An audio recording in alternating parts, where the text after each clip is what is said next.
Pouvez vous déplacer jusqu'au IIe siècle, s'il vous plaît? Pour préparer l'expo, on a commencé au tout début à travailler sur les amas globulaires, un autre projet qu'on fera plus tard. Mais là, on a fait le ciel sous plusieurs époques. Là, il y a la préhistoire, là-bas l'Antiquité, la Renaissance et le temps aujourd'hui. Alors nous, notre expo, elle est basée sur la préhistoire. Alors on a étudié ce que croyaient les hommes préhistoriques à cette époque. Et aussi on a une citation de Brahmana du Xe siècle avant Jésus-Christ. Ça raconte que c'est un serpent qui a la nuit sur sa peau et qui mue. Et donc ça fait disparaître la nuit et ça libère le soleil. Alors donc nous c'est l'atelier des constellations, donc c'est surtout pendant l'Antiquité ce que les Grecs voyaient et ce qu'ils ont déduisé. Donc par exemple on voit la grande ours, la petite ours, et donc nous on s'est focalisé sur une histoire, donc avec Zeus, Callisto et Arthès. Voilà, et qui explique pourquoi il y a 2 ours et un dragon dans le ciel. Est-ce que un de vous veut dire ça? Oui. Le ciel de la Grèce antique, le ciel se meut sphériquement. Ptolémée 100 après Jésus-Christ, syntaxe mathématique. Super. Est-ce que vous savez ce que ça veut dire se meut? C'est un rapport avec vache? Non, c'est le verbe se mouvoir qui veut dire bouger. Donc, c'est la famille de mouvement. Mouvoir, mouvement. Et donc le ciel bouge en faisant des sphères.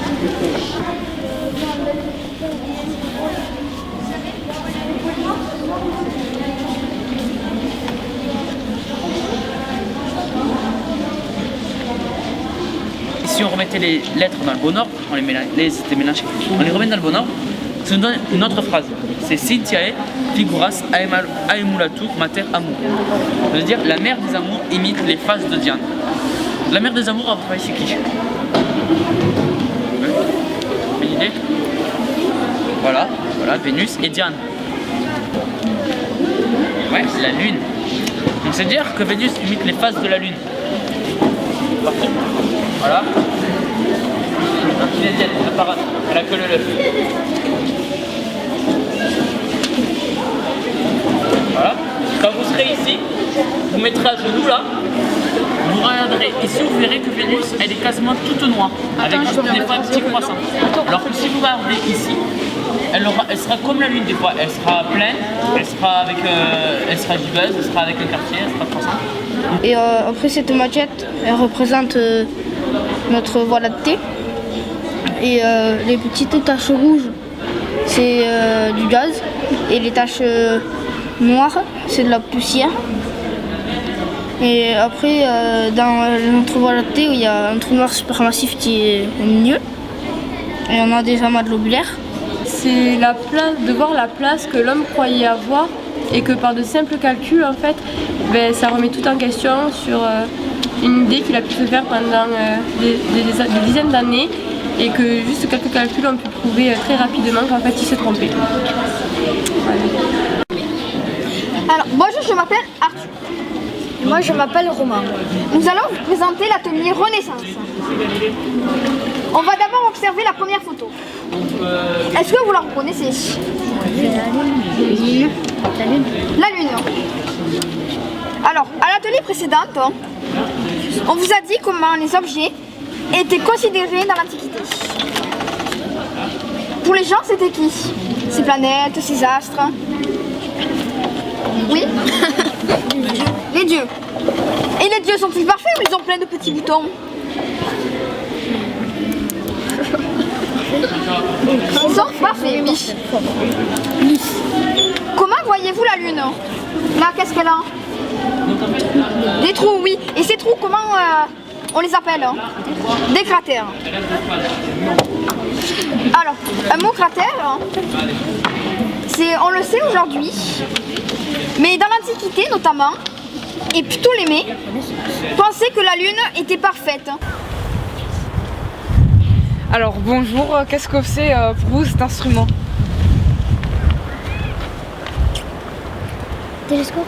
Oui, et il sert à faire quoi précisément? Regarder les planètes? Oui. Tout. Oui. Et qui veut venir ici pour voir ce qu'il y a à l'intérieur? Ben viens. Et qu'est-ce que tu vois ici? C'est un miroir. En fait, on a commencé par M. Guérard qui nous a inscrits au concours. Donc à partir de là, on avait une problématique et il fallait y répondre. Donc on a commencé à faire des hypothèses. Mais après, on a commencé à expérimenter. C'est un processus scientifique, on va dire, hypothèse, expérience. On a eu des résultats avec la mesure de leur distance, des amas globulaires. Donc après, il nous a juste suffi de les interpréter du coup. Donc en disant qu'il y en avait qui étaient loin, d'autres encore plus loin. Donc s'ils ne sont pas tous à la même distance, en fait, il nous a juste suffi de dire qu'on n'était pas au centre. Et donc c'est ce qu'on a pu conclure au final, que l'homme n'était pas au centre de notre univers. Qu'est-ce qu'une unité astronomique? La distance qui nous sépare du frigo, la distance qui nous sépare du soleil et la distance pour aller à l'autre bout du monde. Je veux dire celle-là. Là. La distance qui nous sépare du soleil. Je sais pas. Les étoiles pour les hommes de l'Antiquité étaient des dieux, des lampadaires lointains, du feu. Moi je dirais des dieux quand même. Les hommes de l'Antiquité croyaient que le ciel tourne autour de Gaillac, The Earth, autrement dit la Terre, The North Star, l'étoile polaire. Non, l'étoile du Nord. C'est pareil. Je dis la Terre. Moi je dis Gaillac. La Terre. Forcément que les idées vont évoluer, on fera d'autres découvertes, les objets, par exemple les télescopes seront plus puissants, donc on verra au-delà de notre galaxie. Oui, peut-être qu'on découvrira de la vie ailleurs, même peut-être qu'on trouvera une autre planète habitable.